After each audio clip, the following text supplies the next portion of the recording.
180 tons of ice cut from Massachusetts ponds, loaded onto ships, sailed 16,000 miles to Calcutta, India, 4 months at sea, through tropical heat, through equator, through impossibility. September 1833, the brig Tuscany arrived.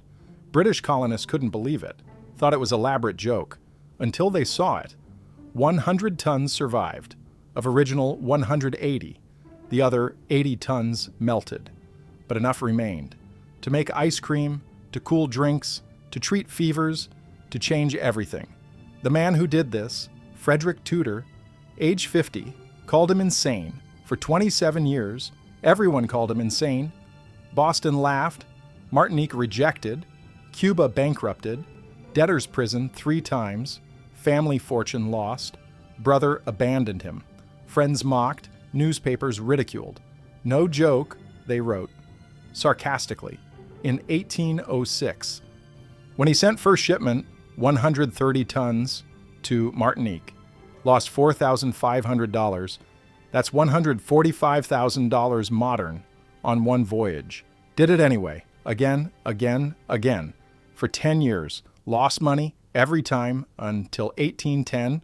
First profit, tiny profit, but profit, then war, then weather, then relatives needing bailouts, back to prison, back to hiding, from sheriff, from creditors, from everyone, except his dream.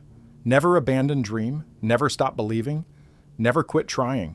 By 1856, 50 years later, 363 ships sailing worldwide, carrying ice, 146,000 tons, 146,000 tons of ice in single year, to 28 cities, across 6 continents, Calcutta, Bombay, Madras, Singapore, Hong Kong, Rio, Havana, Charleston, New Orleans, everywhere. The Ice King, Frederick Tudor, worth $200 million modern, created industry from nothing, from ridicule, from impossible. This is his story.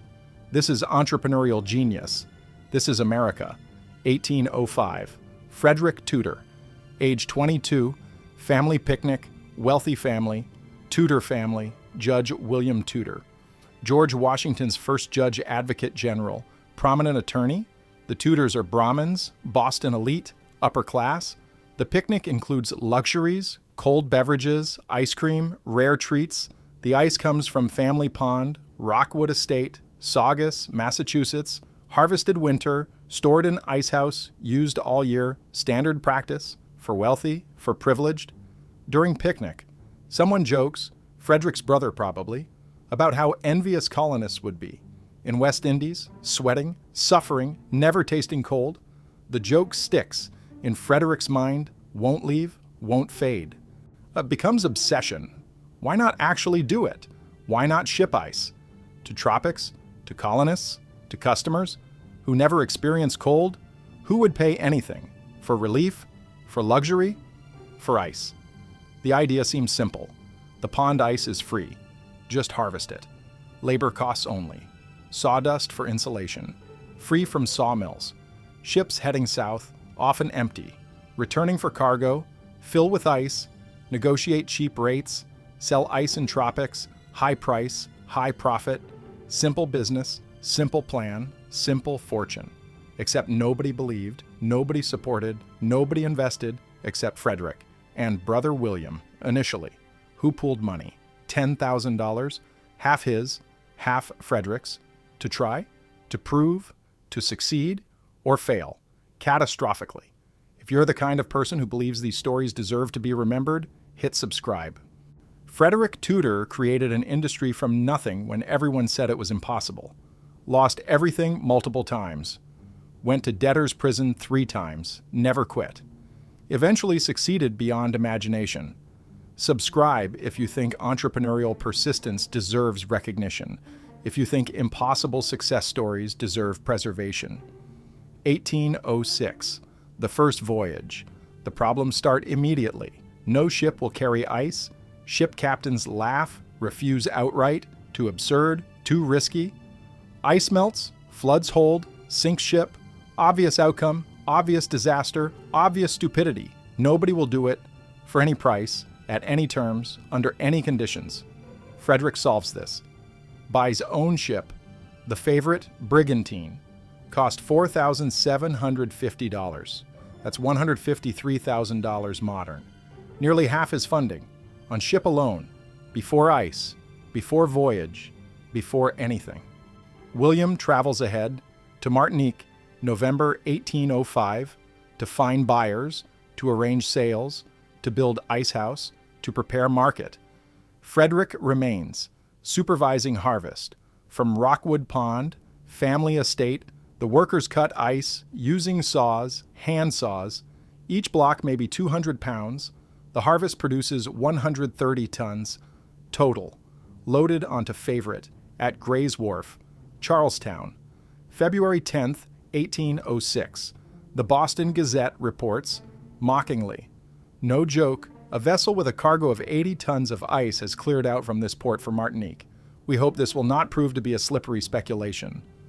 The sarcasm is obvious, the doubt is universal, the mockery is public. Frederick proceeds anyway. The voyage takes 2 weeks, normal duration, the ice arrives intact, remarkably. The insulation worked, sawdust method, successful, first victory, first validation, first hope. Then reality strikes. Brutally, completely, devastatingly. The Martinique market doesn't exist. Nobody wants ice, nobody understands ice, nobody knows what to do with ice. William tried explaining, tried teaching, failed completely. The locals are confused, bemused, uninterested. They see ice melting, don't understand preservation. Put ice in sun, it melts. Complain it's useless. Put ice in water, it melts. Complain it's worthless. Put ice on plate, in sun, in street. It melts, obviously, naturally, predictably. Then complain. Il fond, they say, it melts, as if surprising, as if disappointing, as if Frederick's fault. He's furious, at William, at customers, at everyone. Their methods of keeping it are laughable, he writes, in diary, in frustration, in anger. He suggests blankets, linen blankets, wrap ice, take home, keep cold. The advice is useless. The method fails, the ice melts, the customers disappear, the sales collapse, total loss, $4,500, gone. That's $145,000 modern. First voyage, complete failure. William quits, immediately, goes back to academia, founds North American Review, co-founds Boston Athenaeum. Successful ventures, profitable ventures, sane ventures. Frederick continues, alone, stubborn, obsessed. Insane probably, but determined. Absolutely determined, never quit. These men didn't have YouTube channels. They didn't have anyone telling their story. We're changing that. Frederick Tudor lost everything 3 times before succeeding. Went to debtor's prison. Family abandoned him. Boston mocked him, but persisted. Subscribe if you think this kind of determination deserves recognition. The Cuba Voyage, 1807. Worse than Martinique? Much worse. Frederick sends ice, loses more money, significantly more. The pattern repeats. Ice arrives. Customers don't understand. Sales fail, losses mount. Father's fortune also collapses. Real estate speculation, gone disastrously wrong. Family wealth vanishes. Frederick now truly alone, truly desperate, truly committed. He writes in diary, on cover, in dedication, to himself, to future, to determination. He who gives back at the first repulse, and without striking the second blow, and who despairs of success, has never been, is not, and never will be a hero.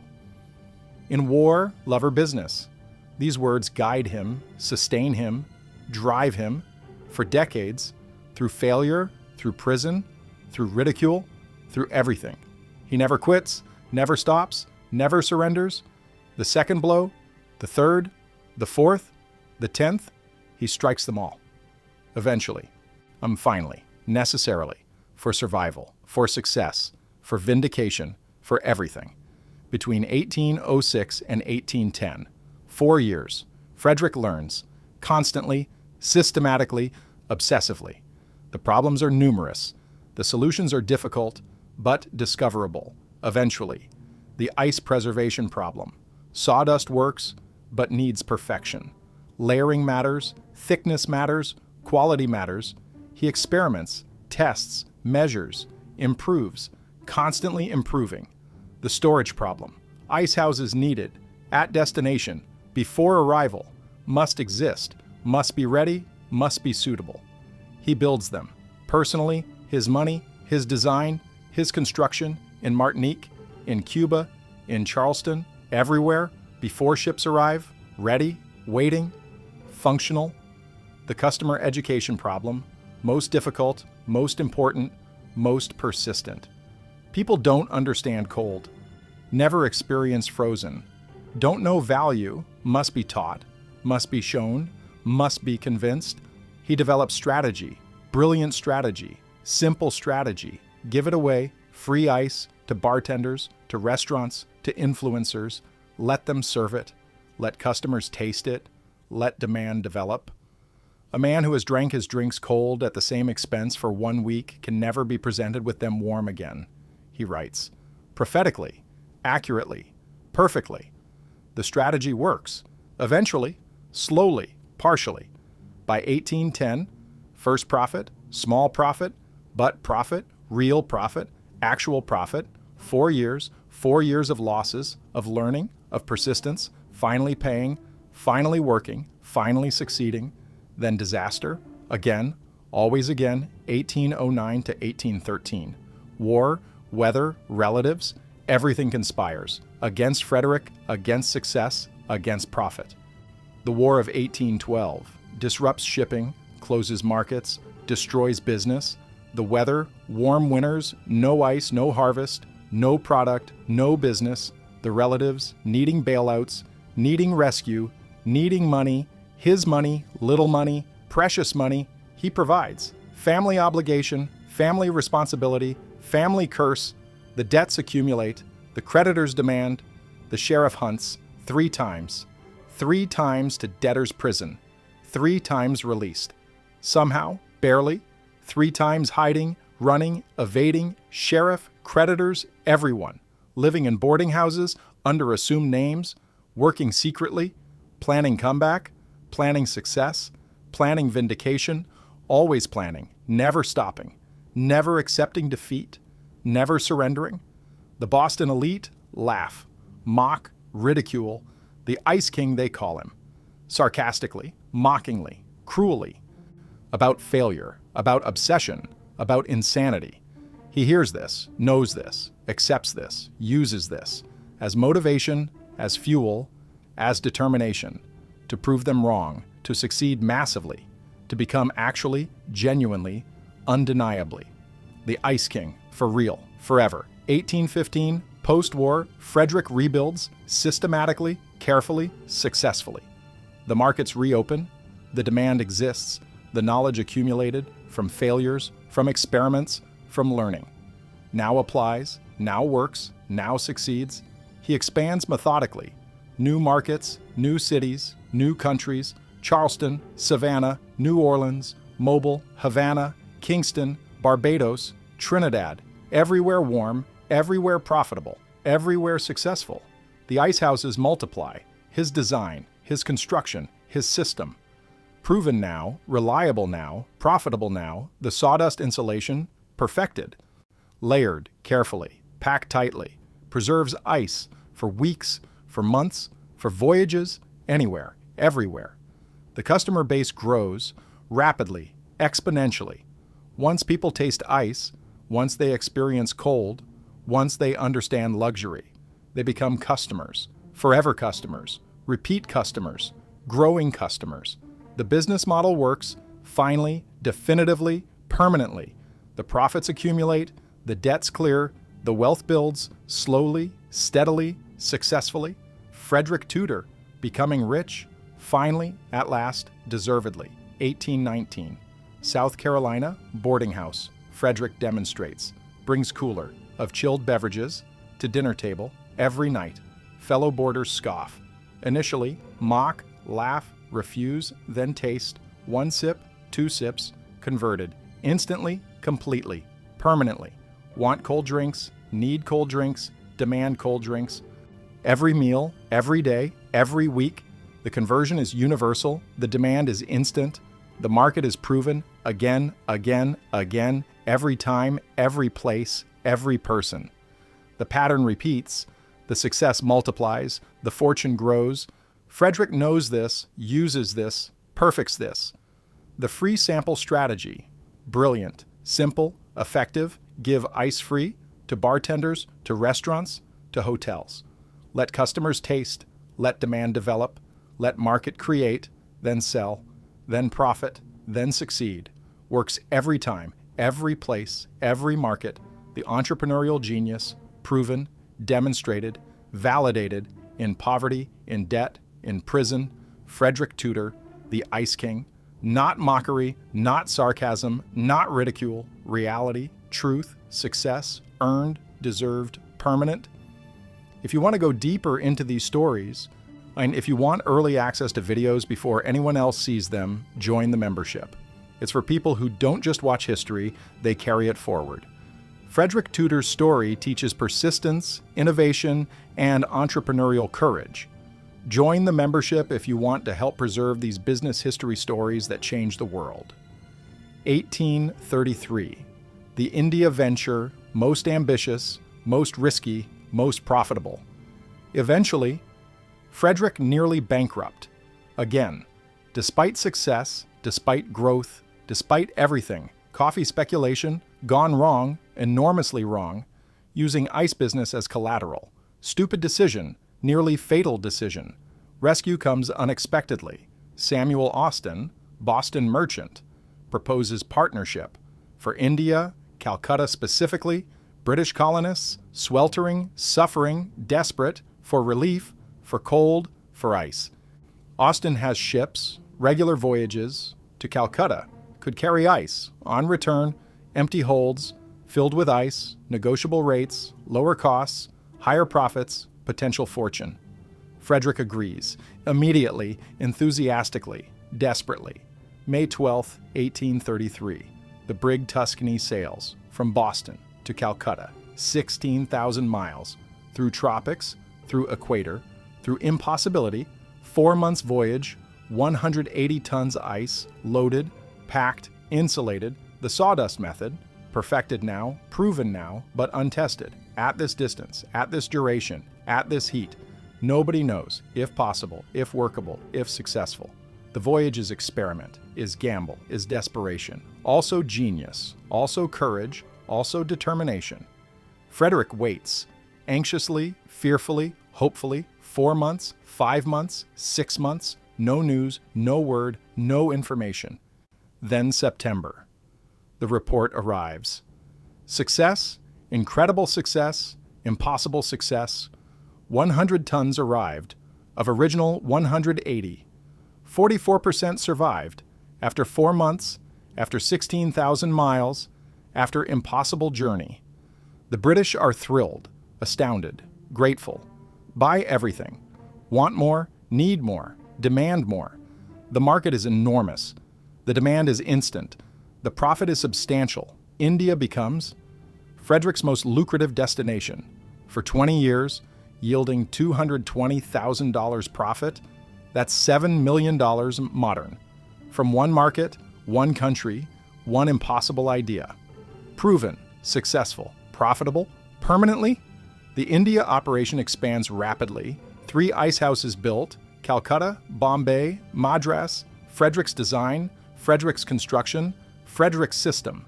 The ships multiply, regular voyages, constant supply, growing demand. The British love ice, desperately, passionately, gratefully. They make ice cream, cool drinks, treat fevers, preserve medicines, store food. Everything changes, everything improves, everything because ice, because Frederick, because impossible made real.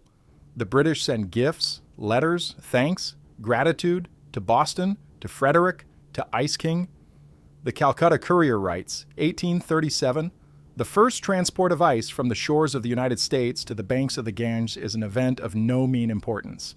and the names of those who planned and have successfully carried through their adventure at their own cost deserve to be handed down to posterity with the name of other benefactors of mankind. This recognition, this gratitude, this validation. After 30 years, after failure, after prison, after everything, Frederick reads this, saves this, cherishes this. Vindication, finally, completely, deservedly, the impossible, proven possible, the insane, proven genius, the failure, proven success, everything, all of it, worth it. The 27 years, the 3 imprisonments, the mockery, the losses, everything, worth it. For this, for success, for vindication, forever. The technical innovations are substantial, are critical, are Frederick's advantage, the ice cutting, initially manual, saws, hand saws, slow, laborious, expensive. Then Nathaniel Wyeth, carpenter, inventor, partner, designs tools, horse-drawn ice plow, scores surface, creates grid, guides sawing, much faster, much cheaper, much better. Reduces labor, increases production, improves profits, the ice plow.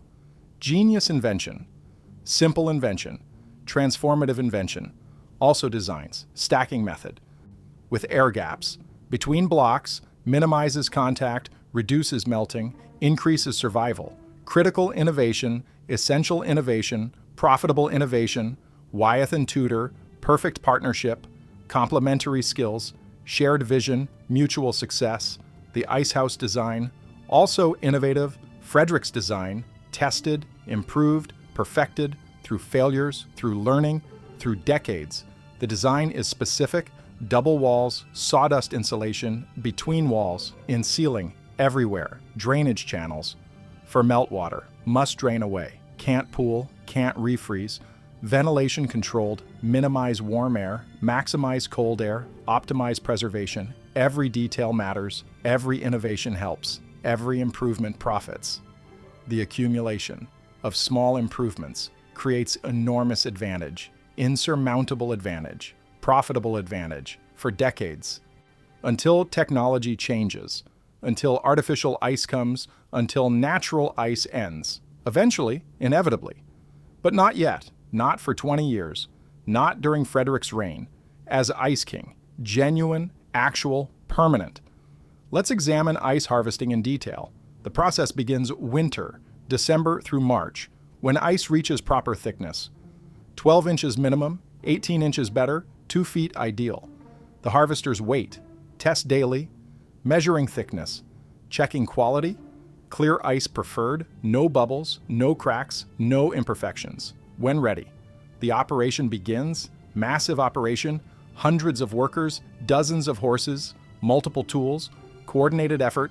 The ice plow goes first, horse-drawn device, Wyeth's invention, blade score surface, parallel lines, perpendicular lines, creating grid, each square 2 feet, standard size, standard weight, 200 pounds per block.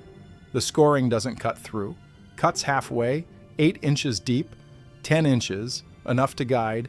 The hand saws follow, workers with saws, long cross-cut saws, cutting scored lines through remaining thickness, separating blocks, creating channels, open water channels, between rows, for floating, for movement, for transport. The blocks float, in channels. Workers use pike poles, hook corners, guide blocks, toward loading area, toward conveyor, toward storage. The conveyor is ingenious, endless belt, with cleats, carries blocks, up ramp, to ice house or to wagon, for transport. The horses pull, constantly, endlessly. The belt moves, the blocks rise, the harvest continues. 12 hours, 16 hours, as long as weather permits, as long as ice lasts, as long as workers endure. The production is enormous, on thousands of tons. Single pond, single winter, multiple ponds, multiple winters, hundreds of thousands of tons, total, regional total, industry total. The storage technique is critical in ice house at harvest location. The blocks stack carefully, with air gaps, Wyeth's method, half-inch gaps, between blocks, minimizes contact, reduces heat transfer, slows melting. The sawdust fills gaps completely, thoroughly, creates insulation, perfect insulation, natural insulation, free insulation from sawmills, byproduct, waste product, essential product, for ice trade, for Frederick, for everyone. The stacking continues, layer by layer, sawdust between, blocks stacked, gaps maintained. The height reaches 20 feet, 30 feet. The ice house fills completely, floor to ceiling, wall to wall, thousands of tons waiting for summer. For shipping, for profit. The building design keeps cold. Remarkably well, thick walls, double walls, sawdust between, in walls, in ceiling, in floor, everywhere. The ventilation minimal, just enough, not too much. The temperature stable, just above freezing. Even summer, even heat, even impossible conditions. The preservation rate, extraordinary. 90% survives. Summer storage, in proper ice house, proper design, proper management, Frederick's design, Frederick's system, Frederick's advantage. Competitors try copying, fail mostly. The details matter. The experience matters. The decades matter. Of learning, of improving, of perfecting. Nobody matches. Frederick's success, Frederick's efficiency, Frederick's profits for decades. The shipping technique, equally important, equally perfected, equally Frederick's advantage. The holds are prepared before loading, carefully, thoroughly, completely. The sides lined with boards, creating air gap between hull and cargo. The gap filled with sawdust, thick layer, complete insulation. The floor covered, same method, same material, same purpose. The cargo loading begins, blocks lowered through hatches into holds. Workers below stacking carefully, air gaps between every block, every layer. The sawdust follows constantly, continuously, filling gaps, covering blocks, creating cocoon of insulation, of protection, of preservation. The loading takes days, careful work, skilled work, critical work, for voyage success, for cargo survival, for profit. The hatches seal, finally, completely. The insulation continues, around hatches, over hatches, everywhere, minimizing heat entry, maximizing cold retention. The ship sails. Days later, weeks later, the voyage begins to Caribbean, 2 weeks, to Charleston, 1 week, to Calcutta, 4 months. The duration varies, the method doesn't. The sawdust works, always works, if applied properly, if maintained properly, if Frederick's system is followed properly. The survival rates are documented, are remarkable, are Frederick's vindication. To Caribbean, 2 weeks voyage, 80 to 90% survives. Excellent rate, profitable rate, sustainable rate. To Charleston, 1 week voyage, 95% survives, nearly perfect, highly profitable, very successful. To Calcutta, 4 months voyage, 40 to 60% survives. Sounds low, actually remarkable. 4 months, through tropics, through equator, half survives. Incredible achievement, impossible achievement, until Frederick. The Tuscany voyage, 1833, started 180 tons, arrived 100 tons, 56% survived. First voyage, unknown route, experimental technique, incredible success. Later voyages improved. Better packing, better ships, better knowledge. Survival reached 60%, 70%. Some voyages, exceptional voyages. The profit remained enormous. $220,000 total, over 20 years, from India alone. That's $7 million modern. One market, one impossible market, one vindication market, of Frederick's genius, of Frederick's persistence, of Frederick's success. The competition emerges, inevitably, successfully, predictably. Frederick created market, proved concept, demonstrated profits. Others follow, obviously, naturally, capitalists, all of them. Seeking profit, seeking opportunity, seeking fortune, like Frederick. By 1840s, competition exists. Multiple companies, shipping ice from Boston, from Massachusetts, from New England. By 1855, 12 companies, operating actively, competing fiercely, cutting prices, improving service, innovating constantly. The market supports multiple companies, growing market, expanding market, global market. Frederick doesn't mind. Initially, the market is enormous, growing constantly, room for everyone, room for competition, room for profit. His advantages remain: experience, reputation, relationships, ice house network, technical knowledge. These matter, these profit, these sustain, market leadership, market dominance, market success, for years, for decades, until technology. Artificial ice changes everything, destroys everything, ends everything. For everyone, eventually. The cultural impact is substantial, is permanent, is Frederick's legacy. Before Tudor, ice was luxury, extreme luxury, for wealthy only, for privileged only. After Tudor, ice becomes common, becomes expected, becomes necessity in cities, in homes, in businesses, everywhere. The transformation is rapid, is complete, is permanent. By 1862, 2/3 of Boston households receive ice deliveries, daily deliveries, regular deliveries, expected deliveries. New York similar, other cities following. The ice becomes essential for food preservation, for medicine storage, for comfort, for life. The change is cultural, is behavioral, is permanent. People expect cold, demand cold, need cold, can't imagine. Life without cold, without ice, without refrigeration. This is Frederick's doing, Frederick's creation, Frederick's legacy. More than profit, more than fortune. Changed how people live, how they eat, how they drink, how they think about food, about storage, about summer, everything. Changed because Frederick Tudor shipped ice to impossibility, made possible what everyone said was impossible. This legacy exceeds profit, exceeds wealth, exceeds fortune, changes civilization, changes expectations, changes life forever. The cocktail revolution is direct result of ice availability before ice trade. Drinks were warm, always warm.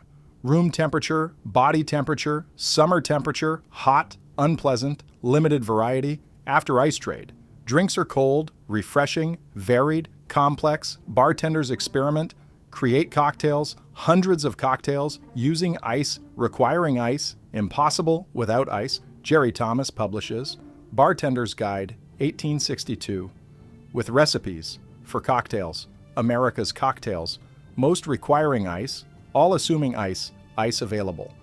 Ice affordable, ice common. This assumption, this expectation, is Frederick's legacy, his impact, his gift to civilization, to culture, to America, the martini, the Manhattan, the old-fashioned, the mint julep. All impossible without ice, without cold, without Frederick, the bar culture, the cocktail culture, the drinking culture, all built on ice foundation, on Tudor foundation, on genius foundation of one stubborn, persistent, slightly insane entrepreneur who refused to accept impossible.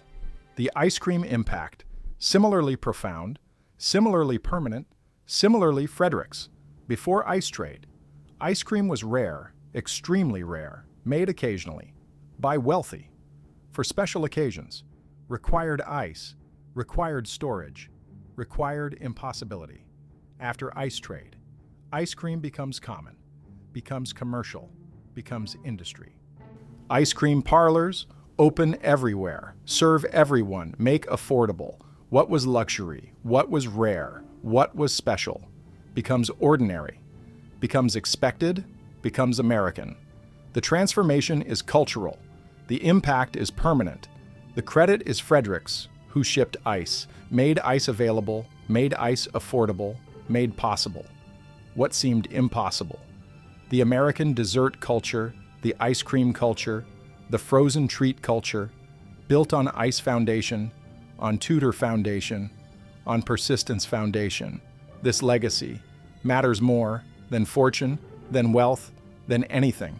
Changed culture, changed expectations, changed America permanently. The medical impact often overlooked, but substantial, but important, but real. Before ice, medicine storage was problematic, was limited, was dangerous, heat destroyed, medicines, vaccines, treatments, on everything. Temperature sensitive, heat sensitive, impossible to store, summer months, tropical climates, anywhere hot, after ice, medicine storage becomes possible, becomes reliable, becomes transformative. Doctors use ice to preserve medicines, to treat fevers, to reduce inflammation, to save lives. Dr. Gorey in Florida treats malaria using ice, cooling patients, reducing fevers, saving lives. His practice depends on ice, on Tudor's ice, on reliable supply. This medical need, this medical dependency drives Gorey to invent artificial ice to ensure supply, to save patients, to continue practice. The irony is rich. Tudor's success created dependency. That drove innovation. That destroyed business. That ended empire. But saved lives, more lives, better lives, forever lives. The legacy is medical, is life-saving, is profound. More than business, more than profit, more than wealth, changed medicine, changed outcomes, changed survival forever. The environmental impact is enormous, is controversial, is complex. The ice harvest required clear ponds, required clean water, required pristine environment. The demand created economic incentive to preserve water quality, pond cleanliness, environmental purity. Pollution meant discolored ice, unmarketable ice, unprofitable ice. The ice companies fought pollution, protected ponds, maintained quality for profit, for business, for survival. But effect was environmental protection, unintended protection, economic protection. The ponds remained clean, pure, protected for decades because ice business required this, demanded this, profited from this. When ice business ended, so did protection, so did incentive. So did cleanliness. Many ponds became polluted, became dirty, became ruined. The protection ended with business, with profit, with incentive. This is capitalism. This is economics. This is reality. But for centuries, the ice business protected ponds inadvertently, economically, effectively. Frederick's legacy is environmental, is complicated, is real, for good, for duration, for business lifetime, then ended. When business ended, when technology changed, when obsolete, the global reach at peak is extraordinary, is unprecedented, is transformative. American ice shipped worldwide to 6 continents, to 50 countries, to hundreds of cities. Wenham Lake ice from Massachusetts becomes luxury. Among British aristocracy, 18th century, fashionable luxury, status symbol, royal household, uses American ice, prefers American ice. Demands American ice, pure ice, clear ice, best ice.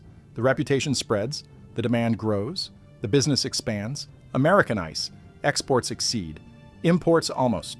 In value, in tonnage, in importance, second only to cotton. King Cotton meets Ice King in economy, in trade, in America. The pride is national. The achievement is American. The success is capitalism. Free market, competition, innovation, persistence. Creating value, creating wealth, creating empire. From nothing, from water, from winter. This is America. This is capitalism. This is Tudor. This is legacy. That matters, that endures, that teaches about entrepreneurship, about persistence, about refusing to accept impossible forever. The business empire at peak is staggering, is unprecedented, is unimaginable. 28 cities, 6 continents, regular service, constant supply, growing demand. The ships number in hundreds. The ice houses number in dozens. The employees number in thousands. Ice cutters in Massachusetts, Vermont, Maine, thousands cutting. Every winter, every pond, every lake, Walden Pond, Fresh Pond, Spy Pond, Jamaica Pond, Lake Champlain, everywhere. Henry David Thoreau watches. At Walden, Frederick's workers, cutting ice, harvesting blocks, loading sleds, he writes about it in diary, philosophically, romantically. The pure Walden water is mingled with the sacred water of the Ganges. The poetry is lovely, the observation is accurate, the connection is real. Walden ice actually did go to Ganges, to Calcutta, to India, exactly as Thoreau wrote. The global reach is extraordinary, is unprecedented, is Frederick's achievement from nothing, from mockery, from impossible, to empire, to fortune, to legend, the transformation complete, the vindication total, the success permanent, Frederick Tudor, the Ice King, finally, genuinely, eternally, 1856, 50 years, since first voyage, since Martinique, since failure. The business has grown exponentially, incomprehensibly.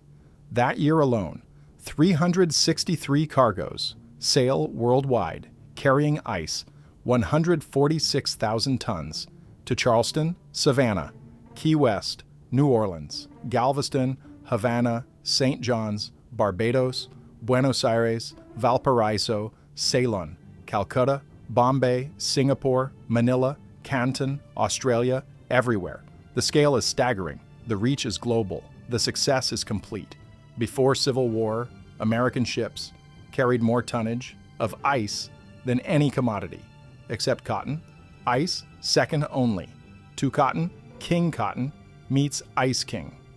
In tonnage, in value, in importance, to economy, to America, to world, the ice trade employs thousands, generates millions, changes everything. Food preservation, medicine storage, drink cooling, ice cream, cocktails, everything. All because Frederick Tudor refused to quit, refused to surrender, refused to accept impossible, impractical, insane, everyone said. For 30 years, he proved them wrong, definitively, permanently, gloriously. 1851, the threat emerges. Dr. John Gorey, Florida physician, using Tudor's ice to cool malaria patients. His practice depends on natural ice, on reliable supply, on Frederick's business. He experiments with artificial ice, with ice machines, with mechanical refrigeration, succeeds. Patents designed, 1851. The technology works, the ice is real, the threat is real, to Frederick, to business, to empire. The artificial ice can be made anywhere, anytime, without ponds, without winter, without shipping. The advantages are obvious. The threat is existential. The response is legal. Frederick fights, patents, monopolies, legal barriers, political influence, everything. Slows adoption, delays competition, protects business temporarily. But technology prevails. Eventually, always, inevitably. By 1860s, artificial ice, widespread, affordable, reliable, the natural ice trade begins declining, slowly, then rapidly, then completely. By 1900, mostly gone. By 1920, completely gone. The empire that Frederick built disappears, technology replaced, progress destroyed, innovation obsoleted. This is capitalism. This is progress. This is life. Build empire on temporary advantage until technology changes, until obsolete, until gone. Frederick knows this, accepts this, profits until, then exits. Gracefully, wealthy, successfully. 1864, Frederick Tudor dies, age 80. Wealthy, finally, permanently. Fortune estimated $200 million modern. Enormous wealth, hard-won wealth, deserved wealth after 50 years of building, of fighting, of persisting. The estate in Nahant, Massachusetts, becomes Country Club. Later, the legacy, scattered, dispersed, forgotten. Mostly, his great-granddaughter, Tasha Tudor, illustrates children's books. Nearly 100, receives honors, achieves fame, carries name, differently, separately. The ice business continues briefly. Without Frederick, without vision, without genius, declines rapidly. Artificial refrigeration dominates. By 1880, 22 ice houses Jamaica Pond, storing 30,000 tons, but declining in Vermont. 5,000 men cutting ice, Lake Champlain, but temporary, in Maine. Thousands more. Kennebec River, but ending by 1900, industry dying by 1920, industry dead, natural ice gone, forgotten, replaced by electricity, by refrigerators, by progress. The memory fades, the name disappears, the achievement forgotten. Until historians rediscover, retell, remember Frederick Tudor, the Ice King, the entrepreneur, the genius, the man, who refused time to accept impossible. Let's examine the decline in detail. The artificial ice machines improve constantly. Through 1850s, through 1860s, through 1870s, the technology advances, the efficiency increases, the costs decrease, the quality improves. By 1870, artificial ice competes effectively with natural ice. In some markets, in some applications, in some seasons. By 1880, artificial ice dominates in many markets, in most applications, in most situations. The advantages are obvious, are substantial, are decisive. Make ice anywhere, anytime, any quantity. No winter required, no ponds required, no shipping required, just machine, just power, just water. The natural ice can't compete. In tropical markets, in consistent supply, in year-round availability, the decline accelerates. Through 1880s, through 1890s, through 1900s, by 1910, natural ice, minor player, declining player, dying player. By 1920, natural ice, nearly gone, completely gone. Most places, the industry. That Frederick built, that dominated commerce, that changed civilization, gone, obsolete, replaced by technology, by progress, by inevitability. This is capitalism. This is innovation. This is life. Build empire on temporary advantage. Until technology advances, until obsolete, until gone, forever. Frederick's final years are comfortable, are peaceful, are successful, finally, after decades of struggle, of failure, of persistence. The 1850s bring wealth, security, success. The business thrives despite competition, despite challenges, despite everything. The profits accumulate, the debts are gone, long gone. The wealth is real, is substantial, is permanent. He builds a state in Nahant. Beautiful location, ocean views, comfortable home, worthy home, earned home. He lives there with family, with comfort, with satisfaction. The vindication is complete, the mockery is gone, the Ice King title, no longer sarcastic, is respectful, is accurate, is deserved. Boston's elite, once mocking, now respecting, now acknowledging his achievement, his persistence, his success.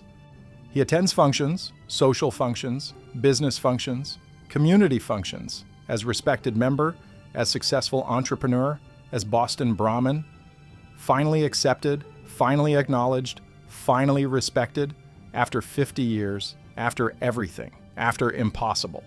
The satisfaction is deep, is profound, is earned. Every day, every moment, every breath earned through struggle, through failure, through persistence, through never, ever quitting.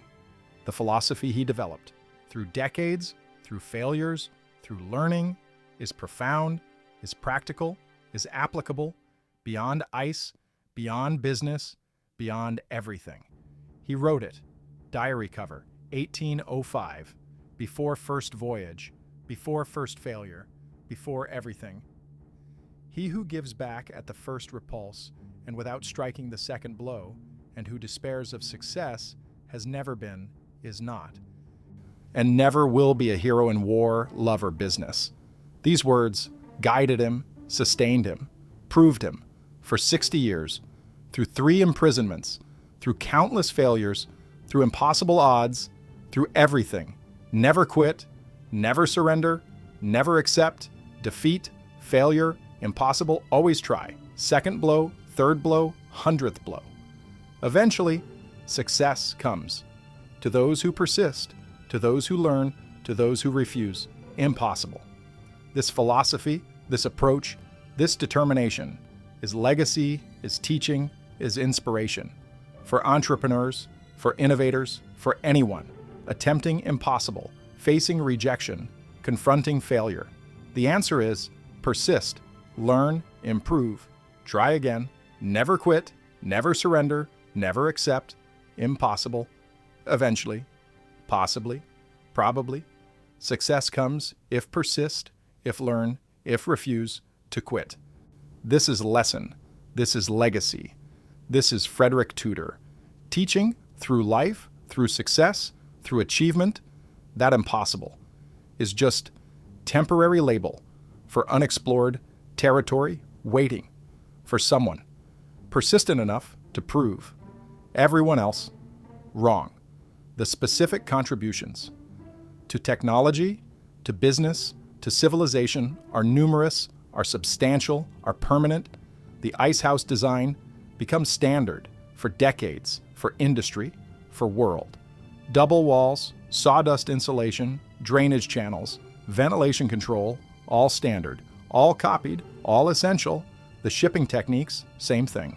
Sawdust insulation, air gaps, careful stacking, all become industry standard, required method, essential knowledge, the ice harvesting, equipment, ice plow, cutting guides, conveyor systems, all Fredericks, all Wyeths, all innovations. That industry adopted, that world used, that progress required, the business model itself, create market, through education, through demonstration, through free samples. This becomes standard approach for new products, for unknown products, for everything. Create demand by showing value, by teaching use, by giving away. Initially, this works, always works, if product is good, if value is real, if persistence exists. Frederick proved, demonstrated, perfected this approach. Other industries, other entrepreneurs, other innovations, all learned, all copied, all succeeded, using Frederick's approach, Frederick's model, Frederick's genius. The legacy is entrepreneurial, methodological, practical, teaching, through example, through success, through achievement, how to create industry from nothing, from ridicule, from impossible. This teaching, this legacy, this contribution exceeds wealth, exceeds fortune, exceeds everything. Changed business, changed entrepreneurship, changed approach to innovation forever. The modern perspective on Frederick Tudor is admiration, is respect, is acknowledgement of genius, of persistence, of achievement. The historians study, the business schools teach, the entrepreneurs study his methods, his persistence, his success. The story inspires, motivates, instructs about entrepreneurship, about persistence, about refusing, to accept, impossible. The business case studies use Tudor as example of market creation, of persistence, of innovation, of everything entrepreneurial. The story teaches multiple lessons, multiple applications, multiple insights about business, about life, about success. The admiration is universal among those who understand what he did, what he overcame, what he achieved, from nothing, from mockery, from impossible, to empire, to fortune, to legend. The trajectory is inspirational, is instructional, is aspirational for anyone attempting impossible, facing rejection, confronting failure.